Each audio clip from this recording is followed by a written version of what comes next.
अस्सलाम वालेकुम and welcome class. मैं हूं आपका टीचर सैयद बख्त। हम पढ़ रहे हैं डेटाबेसिस के अंदर जो हमारा टॉपिक है ईआरडी मॉडल, मतलब एंटिटी रिलेशनशिप डायग्राम का। आज हमने करना है एक छोटा सा टॉपिक, बड़ा ही सिंपल सा एक एग्जांपल करनी है।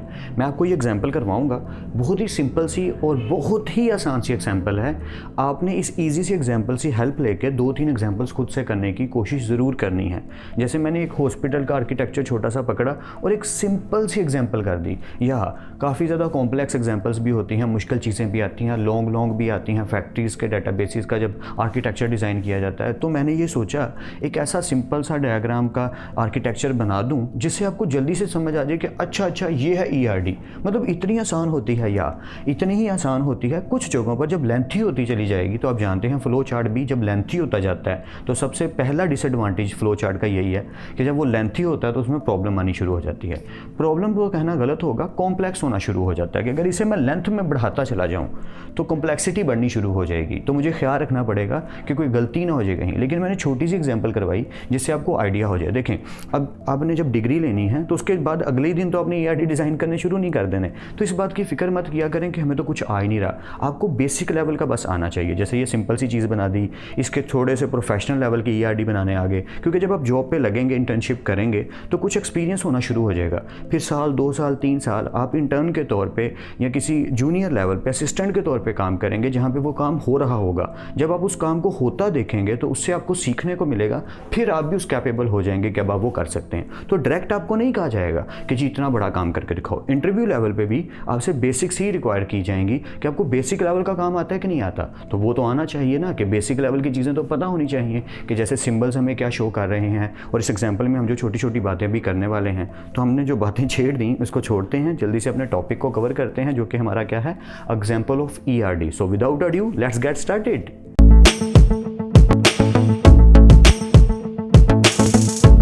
Welcome back class. तो जैसा कि आप देख सकते हैं मैंने यहाँ पे सिर्फ 3 एंटिटीज़ ली हैं, सिर्फ 3 एंटिटीज़। या एक पेशेंट एंटिटी है, एक हॉस्पिटल एंटिटी है और एक डॉक्टर एंटिटी है। और बाकी सब क्या हैं, इनके या तो एट्रीब्यूट्स हैं या रिलेशन शो कर रहे हैं। तो सबसे पहला काम क्या करें, वो आपकी जो टाइप्स ऑफ रिलेशनशिप है ना, कार्डिनलिटी यानी डिग्री ऑफ रिलेशन, उसे शो कर दें ताकि आपकी कन्फ्यूजन दूर हो जाए स्टार्टिंग पे कि पेशेंट और हॉस्पिटल के बीच का जो रिलेशन है वो क्या है। हॉस्पिटल कितने हैं जी, 1 है। हॉस्पिटल इस तरफ से भी 1 है, हॉस्पिटल इस तरफ से भी 1 है। तो ये तो कंफर्म हो गया कि हॉस्पिटल 1 है। ओके, अब हम एक ही हॉस्पिटल की बात कर रहे हैं ना, ज़्यादा सारे हॉस्पिटल्स की बात नहीं कर रहे, एक हॉस्पिटल, ठीक है। उसके अंदर पेशेंट क्या एक होगा या ज़्यादा होंगे या बहुत ज़्यादा होंगे। तो सिंपली ये कौन सा रिलेशन कहलाएगा, many to 1 from this side, ठीक है। इसी तरह हॉस्पिटल की अगर बात करें तो हॉस्पिटल के अंदर डॉक्टर्स कितने होंगे, मैनी। तो सिंपल हो गया, ये भी रिलेशन कहलाएगा 1 to मैनी। लेकिन जब पेशेंट और डॉक्टर की बात आएगी तो डॉक्टर भी ज़्यादा हैं और पेशेंट भी ज़्यादा हैं, तो ये रिलेशन क्या कहलाएगा, मैनी टू मैनी।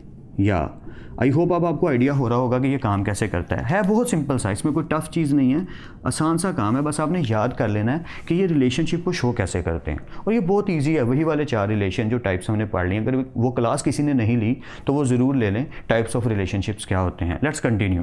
अब हमने जो चीज़ें और डिस्कस करनी है वो क्या है। सबसे पहला आ गया नेम, कि पेशेंट की जो हमने एट्रीब्यूट्स लिखे हैं, यार और भी चीज़ें हो सकती हैं। पेशेंट का सेल फोन नंबर हो सकता है, पेशेंट का जो हॉस्पिटल में एंट्री की जो डेट है वो डेट हो सकती है, जब पेशेंट ने छोड़ के जाना है वो डेट हो सकती है, उसकी जो अमाउंट उसका जो बिल बनता है वो हो सकता है। मतलब काफ़ी एट्रीब्यूट्स हो सकते हैं। मैंने बेसिकली ना छोटा सा बनाया है जिसमें छोटी छोटी बेसिक चीज़ें सिर्फ आपको आइडिया के तौर पर दे सकूँ कि यार ऐसे बनती है ईआरडी। तो मैंने कुछ एट्रीब्यूट्स लिखे हैं, ठीक है। स्टार्टिंग पे क्या लिखा, नेम। तो नेम तो आप जानते हैं कौन सा एट्रीब्यूट होता है, कंपोजिट, जिसे हम कंपाउंड भी कहते हैं, क्योंकि ये फर्दर और ग्रुप्स में जा सकता है और एट्रीब्यूट्स में जा सकता है। फर्स्ट नेम, सेकंड नेम, ये तो आप जानते हैं, आई होप ये चीज़ें आपको याद होंगी। उसके बाद आ गया लास्ट नेम। तो ये पॉइंट सिर्फ इतना है कि हमने ये याद रखना है कि हमारे एट्रीब्यूट्स कौन से फंक्शन परफॉर्म करते हैं। इसी तरह पेशेंट का क्या है, रजिस्ट्रेशन नंबर। रजिस्ट्रेशन नंबर किसी भी सूरत चेंज नहीं हो सकता, ये आपको याद होगा यार। तो इसको हम क्या करेंगे, इसको हम अंडरलाइन कर देंगे, क्योंकि आपको याद होगा कि अंडरलाइन करने वाले को हम कहते थे ये की है। की का मतलब ये यूनिक है, ये चेंज नहीं हो सकता। इसी तरह आ गया एड्रेस। एड्रेस भी एक ऐसा एट्रीब्यूट है, डिपेंड करता है, एक भी हो सकता है, एक से ज़्यादा भी हो सकते हैं। तो इसलिए हम ये कह सकते हैं कि ये हमारा मल्टी वैल्यूड मल्टी वैल्यूड क्या है, पेशेंट मल्टी वैल्यूड हमारा एट्रीब्यूट है। पॉइंट सिर्फ इतना है कि अगर एक ही एड्रेस है तो वो सिंपल एट्रीब्यूट है, और अगर एक से ज़्यादा हो सकते हैं तो वो कहलाएगा मल्टी वैल्यूड। आई होप ये याद होंगे यार। या अगर किसी ने वो क्लास नहीं ली जिसमें हमने इन पे डिबेट की थी, सिंबल्स या rules symbols of ERD model, तो आपके लिए बेटर होगा वो क्लास भी एक दफ़ा ज़रूर देख लें। ये सारी चीज़ें हमने उसमें डिस्कस की हुई हैं। मैं फिर से रिपीट कर देता हूँ, पेशेंट का जो नेम है वो कंपोजिट कहलाएगा, कंपाउंड, क्योंकि वो फर्दर डिवाइड हो सकता है, first name, second name, last name.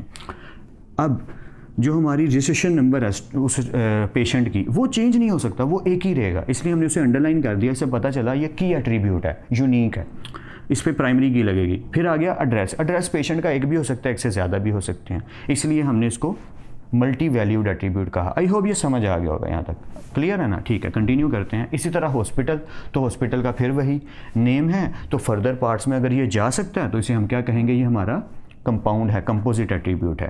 खैर वो मैं आगे फर्दर नहीं लिखता, बस आपको आइडिया देना था, वो दे दिया कि इसके ज़रिए हम ये भी कर सकते हैं। इसी तरह हॉस्पिटल का क्या है, रजिस्ट्रेशन नंबर, फिर से अंडरलाइन करना पड़ेगा इसे, क्यों, ये यूनिक है, ये चेंज नहीं हो सकता, ये यही रहेगा। जो रजिस्ट्रेशन नंबर हॉस्पिटल को दे दिया गया वो वही रहेगा। ओके, अब हॉस्पिटल के एड्रेस की बात आ गई। इस हॉस्पिटल का एक ही एड्रेस होगा, ये हम इसको मल्टी वैल्यूड नहीं कह सकते, इसको फिक्स ही कहेंगे। आपको याद होंगे फिक्स, या कि ये हमारा सिंपल एट्रीब्यूट ही कहलाएगा जो कि फिक्स्ड है, इसको हम चेंज नहीं करेंगे। आई होप यहाँ तक क्लियर होगा। आखिरी चीज़ आ गई डॉक्टर साहब। डॉक्टर्स जो हैं वो भी तो ज़्यादा सारे हैं, और डॉक्टर के क्या हैं, नेम। तो फिर वही बात आ गई यार, नेम का बेनिफिट ही है, ये कंपाउंड होता है, कंपोजिट होता है, हम इसको फर्दर पार्ट्स में कन्वर्ट कर सकते हैं। और फिर आ गया डॉक्टर का आईडी चेंज नहीं हो सकता डॉक्टर का, उस हॉस्पिटल के अकॉर्डिंग, या उसका आईडी कार्ड नंबर समझ लीजिए, जो भी आईडी है किसी भी चीज़ का, उसका रोल नंबर, उसका रजिस्ट्रेशन नंबर, ऐसी चीज़ें ही हमारी कौन सी होती हैं, की एट्रीब्यूट। इसलिए मैं इसे अंडरलाइन कर रहा हूँ कि ये हमारा की एट्रीब्यूट कहलाएगा और ये चेंजेबल नहीं है। फिर आगे डॉक्टर साहब के फ़ोन नंबर, तो फ़ोन नंबर एक से ज़्यादा हो सकते हैं, इसलिए हमने इसको डबल सर्कल कर लिया। और डबल सर्कल किसके लिए यूज़ होता है, मल्टी वैल्यूड एट्रीब्यूट के लिए। मैं फिर से रिपीट कर रहा हूँ, जिन्होंने वो क्लास नहीं देखी ज़रूर देख लें, और आई होप ये छोटी सी एग्जांपल आपके काम ज़रूर आई होगी। आपके लिए काम सिर्फ इतना है कि आप इसको देखें और फिर कोशिश करें खुद से 2-4 एग्जाम्पल्स करने की। जैसे मैं एक छोटा सा सिंपल सा आइडिया दे देता हूँ, स्टूडेंट्स ले लें, स्कूल ले लें और टीचर्स ले लें। बहुत ही सिंपल सा, मतलब बिल्कुल सेम ऐसा ही बनेगा। स्टूडेंट्स, स्कूल या कॉलेज या अपनी यूनिवर्सिटी पकड़ लें और 60 टीचर्स ले लें। अगर आप उसको बड़ा करना चाहते हैं, डिपार्टमेंट्स ले लें, या बहुत ही मज़े का बन जाएगा। डिपार्टमेंट्स ले लें, स्टूडेंट्स ले लें, स्कूल ले लें या कॉलेज ले लें और टीचर्स ले लें। ERD मॉडल भी बड़ा इजी सा बन जाएगा। अभी 5 से 10 मिनट लगेंगे आपको, और आपको ये भी आइडिया हो जाएगा यार ये तो मुझे आ गया, इट्स क्वाइट ईजी, और आप एग्जाम पॉइंट ऑफ व्यू से भी काफ़ी चीज़ें सीख जाएंगे। आई होप इस क्लास ने आपकी छोटी मोटी हेल्प ज़रूर की होगी। अपनी भी हेल्प कीजिए, दोस्तों की भी हेल्प कीजिए, और जितनी हो सके सबकी मदद करने की कोशिश करते रहिए। किसी ना किसी चीज़ से सही इल्म से ही कर दिया कीजिए, यानी कि मदद करना ज़रूरी है। तो अपना और अपने घर वालों का ख्याल रखिएगा। फिर मिलते हैं नेक्स्ट क्लास में, तब तक खुश रहिए, खूब मेहनत करते रहिए और स्मार्ट वर्क के साथ। अल्लाह हाफिज़ क्लास।